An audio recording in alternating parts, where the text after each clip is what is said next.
Welcome to the Restless Journey, the official podcast of Austin Prep. This series offers a closer look at the people, programs, and purposeful initiatives that bring our core values to life. Each episode, we invite voices from across the Austin Prep community, students, faculty, alumni, and friends to share insights, experiences, and reflections that shape who we are today and where we're headed tomorrow. Now, let's get started with today's episode of the Restless Journey podcast.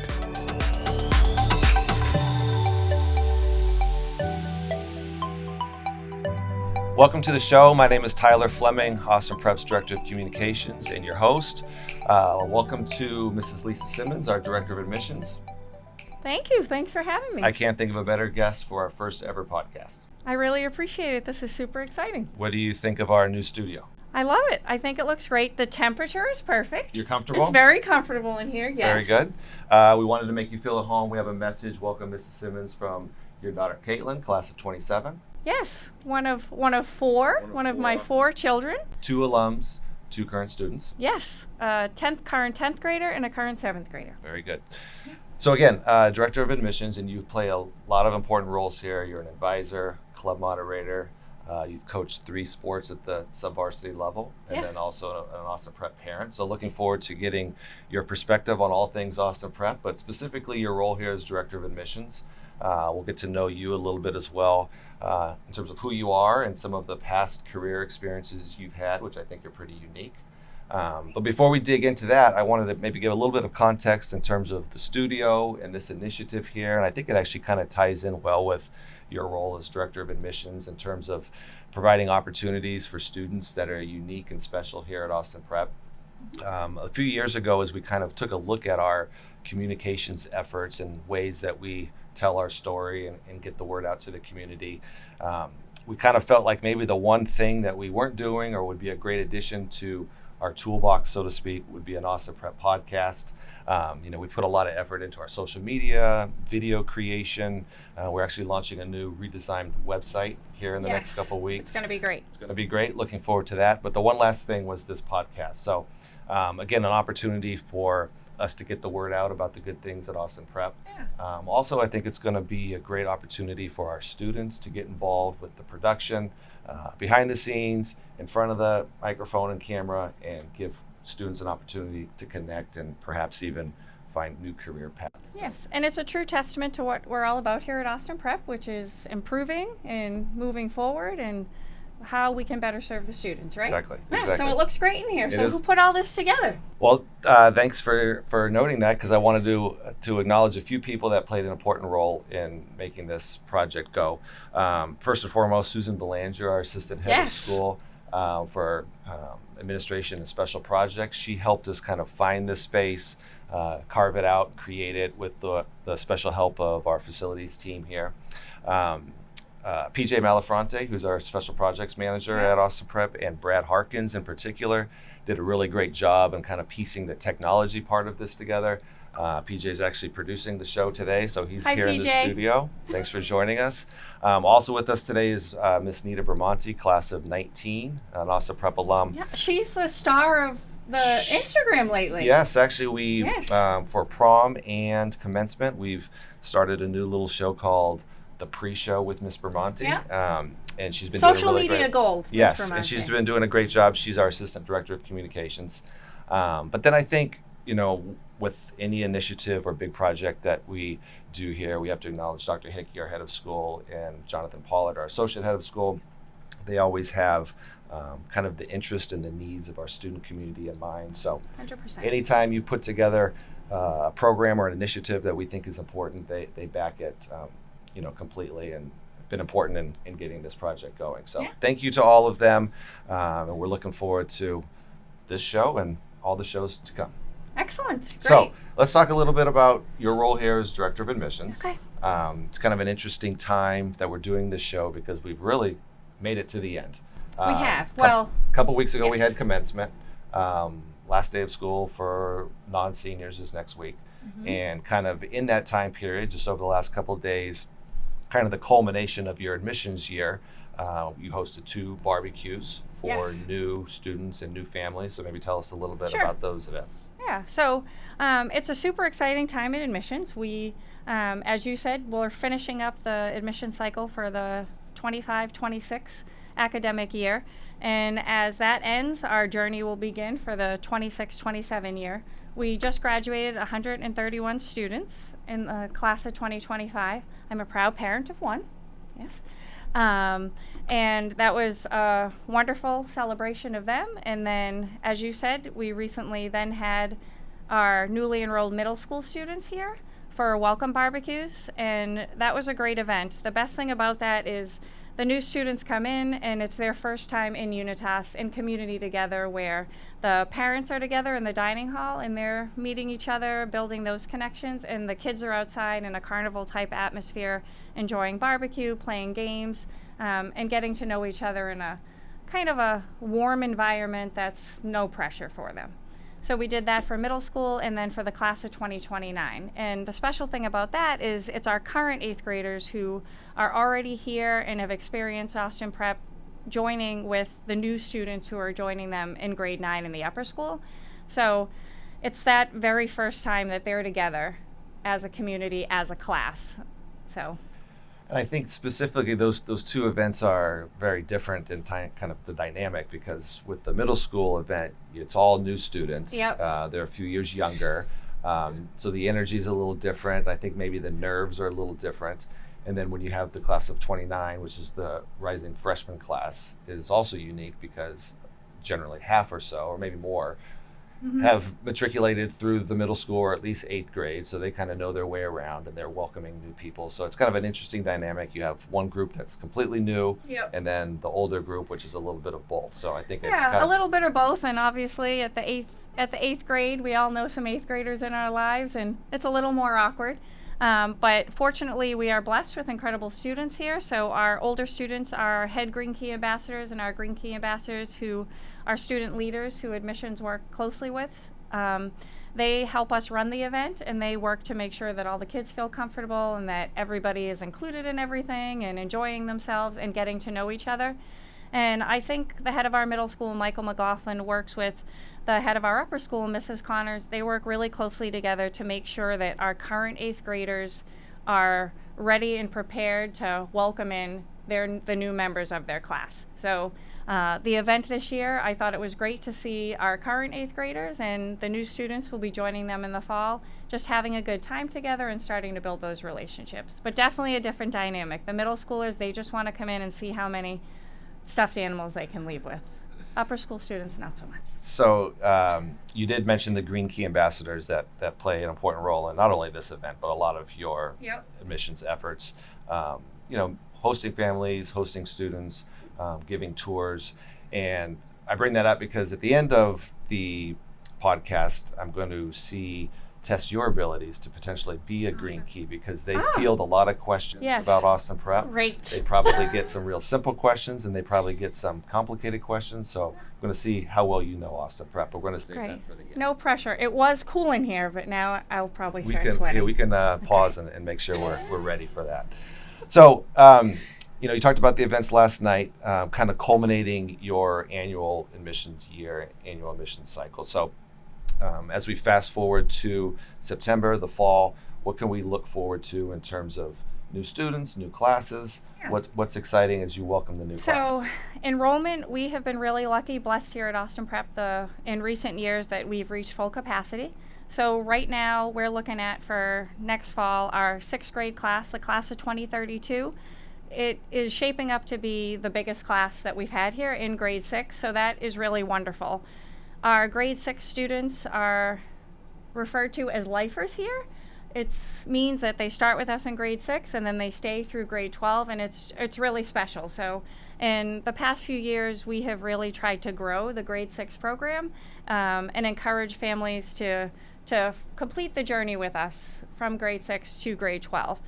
So that'll be something to look forward to in the fall, having a large grade 6 class. And let's see, we have, most of our classes are full right now in grades 6, 8, 10, 11, and 12. In grade 7 and 9, there are limited seats, so over the summer, we'll be selective in that process and filling those seats. And then when we start in the fall, the admissions team will begin the cycle all over again. So our first event for the 26-27 cycle will be a summer preview open house in August. Great. So then if people are interested in still joining us for the fall, reach out to your office and, Yes. and take a tour and all those we're sorts here of all things. summer. Very good. The communications offices too. We're here, yeah. Yep. The work never ends, so we're here all summer. If a family was interested and wanted to come by, we'd be happy to host them. Great. So you mentioned the large 6th grade class, and I think you also mentioned the concept or the term lifers, making it from 6th through 12th grade. Generally speaking, we have maybe 25 or so that ultimately graduate in our lifers. So it is great that you're starting with such a large number, and hopefully 6-7 years from now they Yes. can I know. cross the Imagine stage if we and had all be 60 lifers. That would be awesome. That would But be awesome. when I think of the 6th grade class, one of my favorite days here is convocation, which is our opening mass to start the year. It's generally the first Friday or second Friday of the academic year in September. And one of the special parts of that event is the 6th grade class is kind of formally introduced to the school community. You know, they march in with their class flag, and it's fun to see these really young boys and girls joining this community, and they're fully embraced. So it is good to hear that you have a large class it's a super coming in. proud moment for them too, right? It's really cute to see them. Yep. You mentioned Mr. McLaughlin. He does a really great job of kind of pausing the event and making sure everyone recognizes as they come in, they get a great round of applause. So great to join our community in the 6th grade. Yes, at our barbecues this week, Mr. McLaughlin spoke at the middle school barbecue, and he had a great way of describing the experience to the parents that it's kind of like bookends. They come into the dining hall for the barbecue, and it's their first time that the parents are together and building the relationships and getting to know one another. And at the end of their journey in grade 12, the final event that the parents come to is in the dining hall, and they bring their child back with them, with their graduating senior. So it was a nice way of him to put that Bring it into all perspective together. for them. Yep. So as you know, we've talked about welcoming students for the events, and then coming here in the fall and kind of the whole process. Generally speaking, in your time, I think this is going to be your 3rd year as our director, or working in the admissions office. Working in the admissions office, yes. So this will be my 4th admission cycle coming up. So generally speaking, what are some things that resonate with prospective families in terms of what's appealing about an Austin Prep education? Maybe some of the reasons why they ultimately enroll at Austin Prep. Yeah, I think we're both parents. So the one thing that I always speak to first, and that Dr. Hickey and JP, whenever talking with prospective parents or anybody that comes into the building, is that mission is first and foremost all the time. Everybody who comes in here is held to the core values of Veritas, Unitas, Caritas, truth, unity, and love. And I think that's something that when someone comes into the building, it's not just a building. That's something that you can feel right away. Whether it's by the students who are walking by, who say good morning, or if they hold a door, simple things like that, just a smile. But then the big things too. Our mission is incorporated into the classrooms, into the activities we do, in sports. So as a parent, when I first came here, before I was an employee, that's what really stuck out to me, the values that we were trying to instill in the kids at home across the board, so that when they are older and they leave us, they're going to have that in them, that moral compass.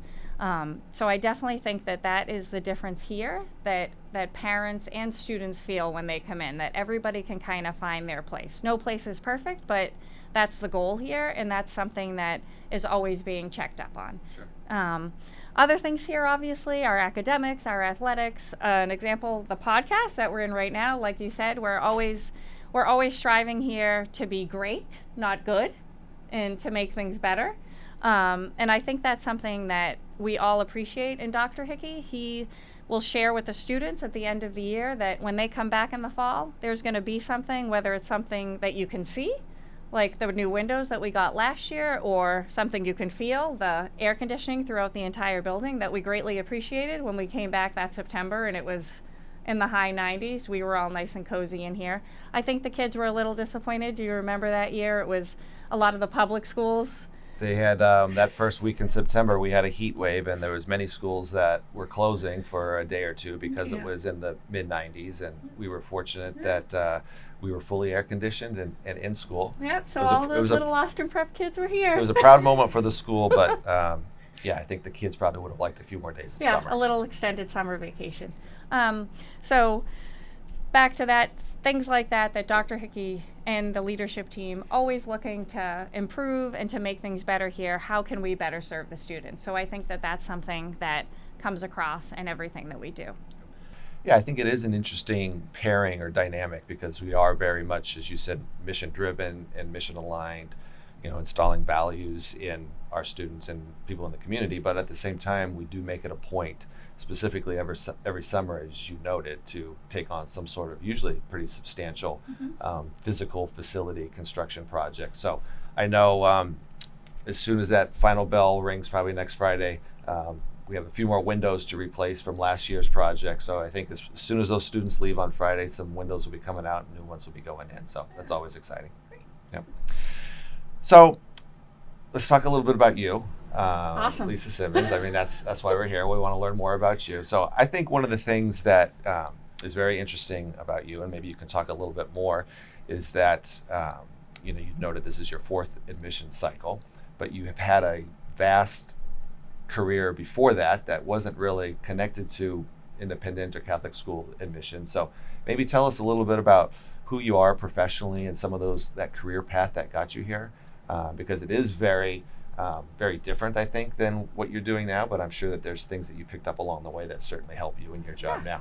Absolutely. So I attended Catholic school my entire life from kindergarten through grade 12, and that was very special to me. So I've always been drawn to a Catholic education. So that's something that I think has always been instilled in me, as we spoke about, that I hope will be instilled in my children as well.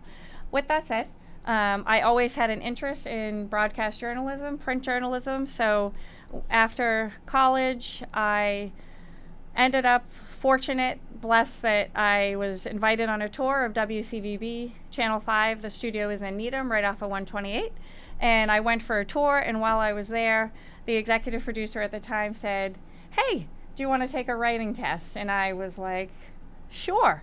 Sat down. It was back in the day, so it was pencil, paper, and he had me write up a few scripts for TV news. I'll be honest, I maybe had about 25% of an idea, of a clue of what I was doing, but I did it. And at the end of the tour, I came back into the newsroom, and he said, "Hey, we would love to have you join us as a freelance writer."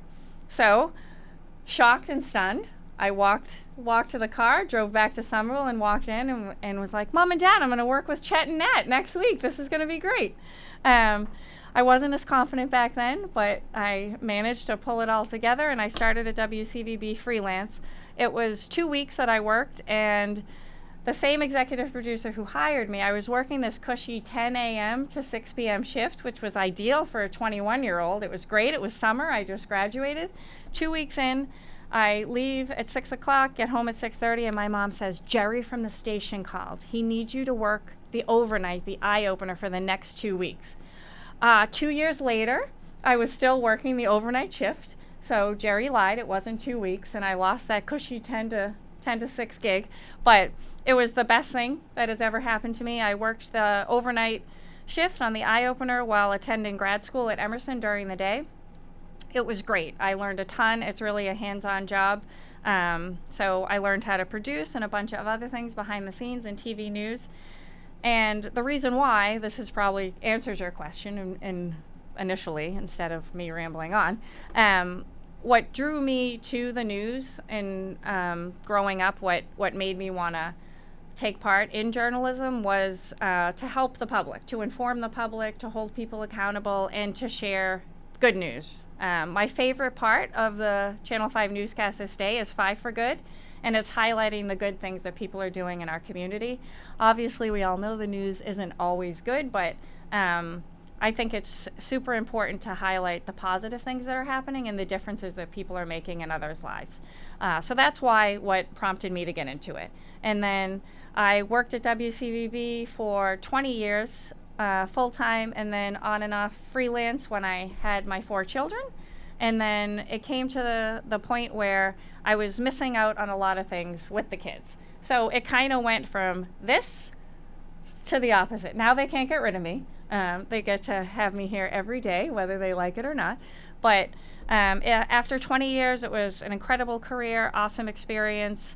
I learned so much, have incredible people in my life who I'm blessed to still call friends, but it was time to focus on my family and just not miss out on things. When you're in the newsroom, if it snows, you have to stay, sometimes for days. If an example like the Boston Marathon attack, which I'll always hold close to my heart, covering that, it was something that I really felt was why I got into the business, to inform the public, keep everybody safe, and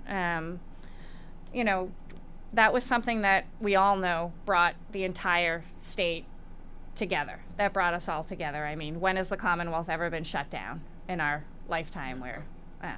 So that was an example of where I wanted to be there. I wanted to be there 24 hours for the full week, from Monday until Friday night when we found Tsarnaev in the boat. Like, I wanted to be there the whole time. But then that also got me to a place where I wanted to focus on my family and be with the kids more. So I was lucky enough to have a colleague at Channel 5 who had shifted out of TV news and was connected with the Sisters of St. Joseph.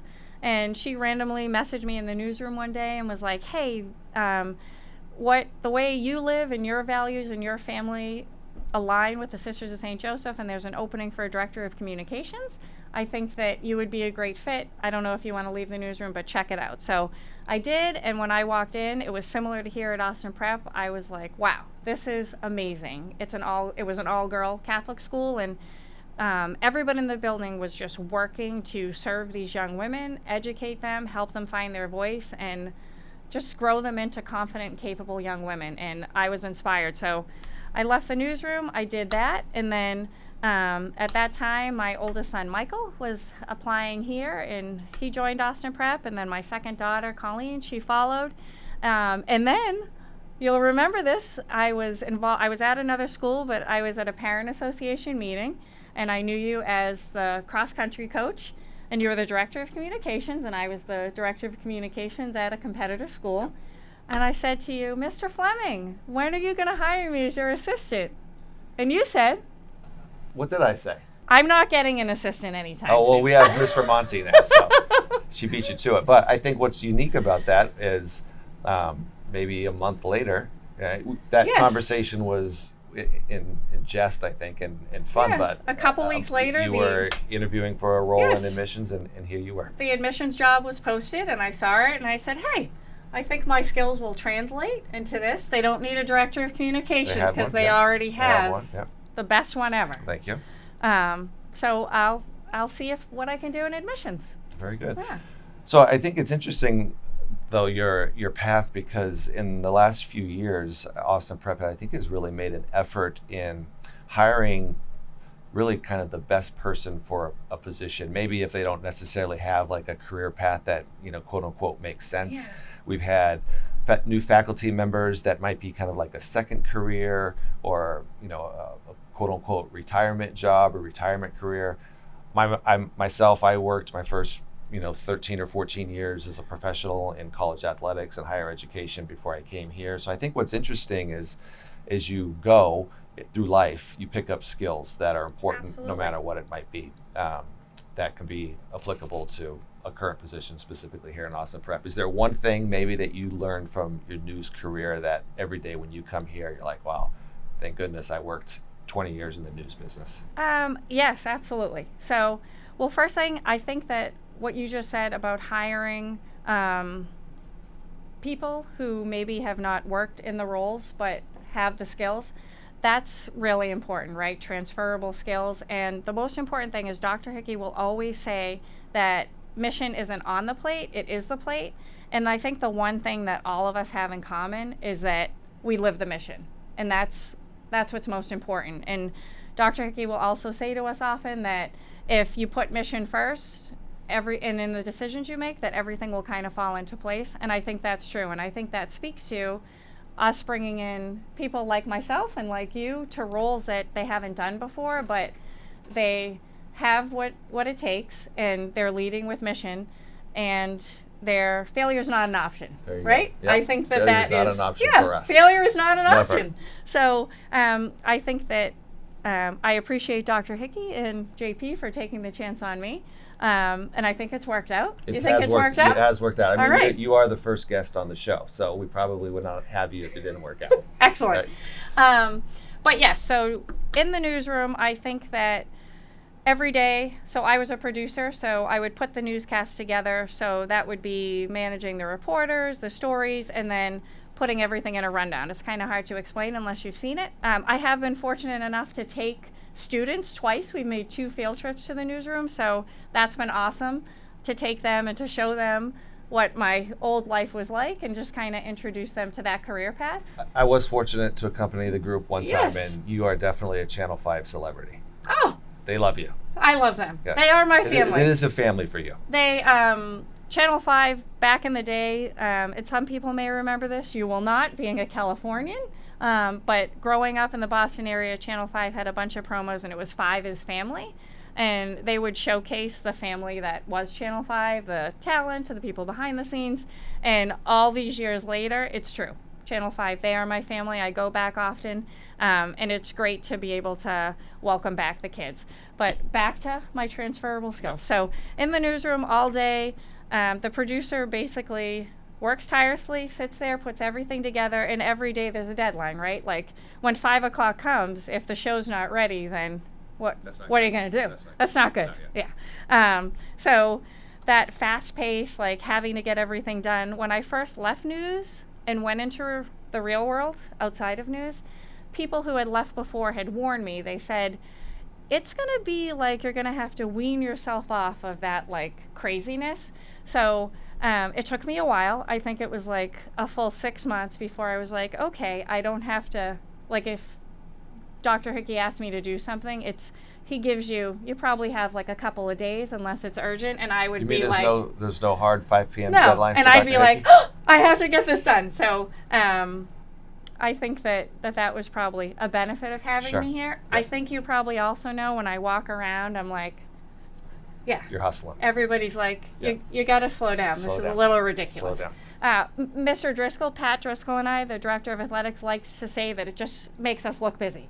But that's why we're walking around There you fast. go. There you go. But I think that having that in the newsroom for so many years and just being able to work under a tight deadline has really helped me here. Very good. Well, like I said, we're glad to have you here. You've Thanks. contributed so much to the school community. Thank you. So as we close the podcast, I think what we're going to do to close all of our shows is we're going to have a little quiz. Okay. To get to know the person a little more and see how well they know Austin Prep. Okay. And earlier in the show, I kind of put it in the context of the Green Key Ambassador Program. So Okay. real quick, why don't you just give us an overview of what that is, and then we're going to get into the pop Okay. quiz. So the Green Key Ambassadors are our student leaders here in grades 6 through 12, and they work with admissions as the students who give tours or host guests on our journey days when they come to spend the day in the community and determine if we're the best fit. They also do things like fold towels for us for events They like did a the great job. barbecue. They For did an excellent barbecues, yeah. job. But they are another extension of admissions. The students that should know everything and anything about Austin Prep. So when they are asked by a prospective parent or student about something, they know the answer. Very good. But if they're not, they're encouraged to go right to the source. So if I don't know the answer here, that's what we'll do. All right, so here are some potential questions that a Green Key might get Okay. on a tour from a family. So Okay. we're going to see how well you know Austin Prep and maybe how well you even know yourself, okay? So I Okay. got 3 questions, and each question is going to have a real simple bonus question, okay? Oh, okay. All right, so here's the first question. In 2022, Austin Prep transitioned to the NEPSAC League for Yep. all of its athletics programs.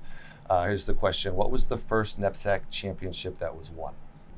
The first NEPSAC championship that we won would be the girls cross country team In 2022. in 2022. Yep. Now, I can throw in that my daughter I was. have a bonus Oh, question. sorry. Okay.